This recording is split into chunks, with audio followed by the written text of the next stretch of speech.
विश्वले चिन्यो बालेनको नेतृत्व। युद्धको छायाबीच इरानका राष्ट्रपतिको सन्देश। नेपालका प्रधानमन्त्री बालेन्द्र शाहप्रति ठूलो भरोसा।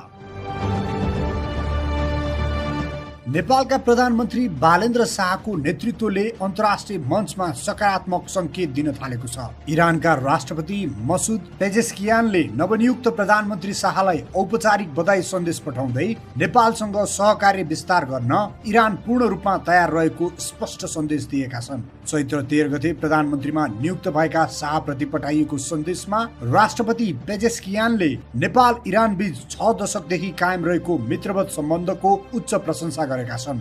उनले यो सम्बन्ध आपसी सम्मान, विश्वास र साझा हितमा आधारित रहेको उल्लेख गर्दै अब नयाँ उचाइमा पुर्याउने प्रतिबद्धता जनाएका छन्।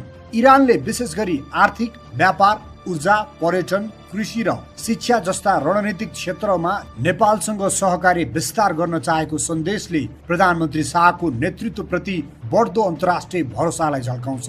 राष्ट्रपति पेजेन्स्कीले प्रधानमन्त्री शाहको अनुभव र नेतृत्व क्षमताले दुई देशबीच नयाँ अवसरहरू सृजना गर्ने विश्वास व्यक्त गरेका छन्। यति बेला अन्तर्राष्ट्रिय तनाव र युद्धको छायाबीच पनि इरानले नेपालतर्फ मैत्री सन्देश पठाउनु सामान्य कूटनीतिक औपचारिकता मात्र होइन, यो एउटा संकेत हो।